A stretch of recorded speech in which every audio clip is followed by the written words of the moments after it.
Hey there, it's Pete Fox and Mark LeCaire for Preps Weekly on ESPNLosAngeles.com. We're here in Fontana, California at Veterans Park, about ready to meet Angus Miller, who pitches for Summit High School. Tell us what's special about this kid, Mark.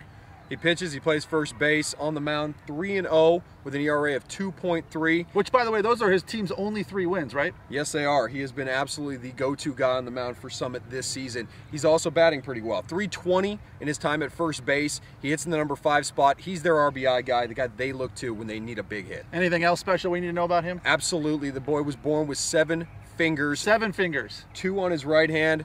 The left hand, he's okay. Now, he's a southpaw, so he throws with a full hand, but you'd have to think that with 2 fingers in the glove, it's not easy to field, and more importantly, batting's got to be very challenging. Well, you'd think so, but you know what? Being born like that, he's not had to make the adjustment throughout the course of his life, you know, to adjust to losing something like that. Being born that way gives him that advantage of not knowing anything else, and you know what? He's been able to perform at a very high level. All right, let's go meet him and see what he's made of. So Angus, tell us how long you've been playing baseball. I've been playing since about 4 years old. And your dad introduced you to it? Yeah, I mean, he's always like had me around baseball even when I was little, and like we used to have a house where we used to live, and he'd have a ball hanging from a rope, and I'd just be hitting it as a little kid, and so I've always just been around baseball my whole life. So with 7 fingers, it's always seemed like it hasn't really been a disability for you. That's just been the way you've done it all along, so you don't know anything different, right? Yeah, I mean, it just came natural to me. I mean, just how people have 10 fingers, I just, same exact thing, so I don't have to adjust anything. It's not nothing new, it's just the way I've always been. Angus, do you feel like you've had to work harder to get to where you're at because of the disability, or is it something that you've never even given any thought to? I really haven't given any thought to it, but I mean, I'm pretty sure on certain things I have to work harder, but it's just naturally having to work harder where other people have it a little bit easier than me, where I'm having to work harder because of my disability. Do you feel like this is something that defines you as a person? Yeah, I believe it defines me. I mean, because people think of me like, oh, like he's missing fingers, he's not going to be able to do it, and where I can prove him wrong and show him that I can do it. Talk about the people who have inspired you to get to this point in your life. I know that you're a big Jim Abbott fan. What kind of a role did he play in getting you to where you're at today?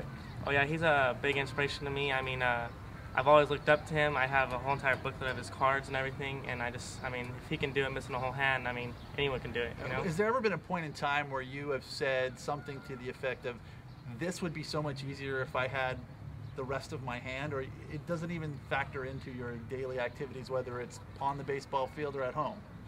No, I mean, I function normally just like everyone else, and I mean, it just comes natural. I mean, people do it like with 5 fingers.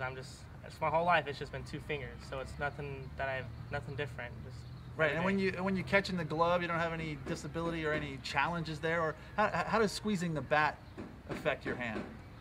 Squeezing the bats, that's real easy. I mean, and with the glove, I mean, I have a bigger pocket, so it's a whole lot easier to catch the balls and everything. I don't have to worry about my other fingers getting in the way.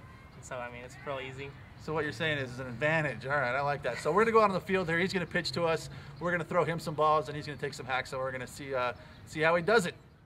Mark LeCaire with Doug Miller, father of Angus Miller. Doug, I want to talk to you about when Angus was born. What sort of athletic expectations did you have for him throughout the course of his life, considering the disability? I was a ball player all my life, so he would always go to the games with me, and when he was real small, so we got him as a glove real early, just working with him, drilling a hole in a baseball, hanging it from the tree in the front yard, teaching him how to swing, and just being around the game all the time. So baseball was his thing, you know, teaching him motocross, race motocross, doing BMX and a lot of other things, but baseball seems to be his passion. Growing up as a kid, obviously there's some trials, tribulations there with any child, but when you have a disability, other kids seek that out, use it against you. They can be mean, they can pick on you. What sort of run-ins did he have with schoolyard bullies, and how did you guys handle that? Oh, yeah, kids are very cruel today, especially in today's society. You know, they tease him, oh, look at the 2-fingered geek and things like that. But, you know, I just teach him, you know, stand up for yourself. And, you know, and he had one confrontation into school where a kid was messing with him in the lunch line, and he gave him a bloody nose. The principal calls me, he says, come up to the school, we have issues. All right, no big deal. And he goes, well, how are you going to reprimand your son? It's like, oh, you know, we're going to go get ice cream. We're going to go home and say, it's a good job. You know, you got to do what you got to do to survive in this world. Absolutely. Now, what was the moment in his life that he stopped being the kid who was playing ball with a disability and just became the kid that was a really good ball player?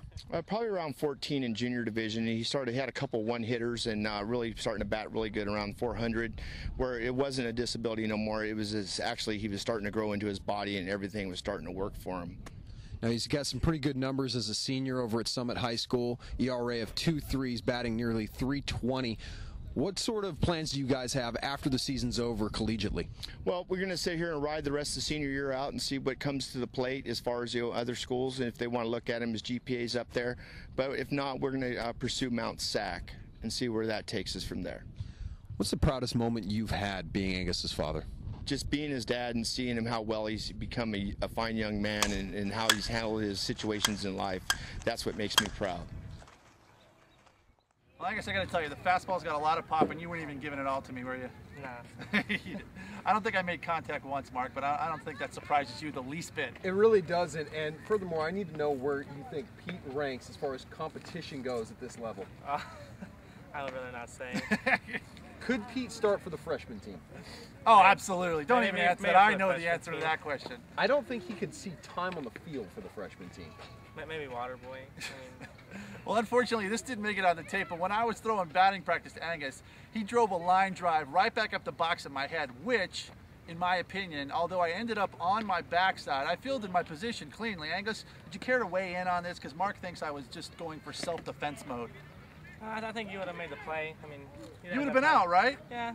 I mean, you probably wouldn't scared the next time I came to bat. It doesn't count as playing your position when you end up on your back unless you're taking a charge, and we were playing baseball. Okay, finally, before we wrap up, we have to know, such a talented baseball player, you've got 7 fingers. What's the nickname they've come up for you? A lot of the people on my team either call me meat or beef, one of those. No two. hang loose or anything like that? No, not so much that. Just go off my name. So, I mean. Oh, that's right. You were saying they call you Miller Time. Yeah. I like that. What do you think? We should start the hang loose? Can we see the hand, by the way, the amazing 7-fingered hand? Or, I'm sorry, the 2-fingered hand. Part of his total of 7. See the hang loose. I think I'm onto something here. Angus, what's next for you? Not just after today, but after high school's over, where are you going to play baseball next? Any college, I mean, that would give me the opportunity to come play for them. I mean, I'd love to go play and pursue my career to the next level, and just hopefully I get some opportunities to go play at a higher level and better increase my career in baseball. I'd say you definitely earned that opportunity with the ERA of 2.3, the 320 batting average. We really look forward to seeing you playing collegiate ball in the near future. Thank you. Thanks a lot, man. Thanks for hanging out with us. Thank you.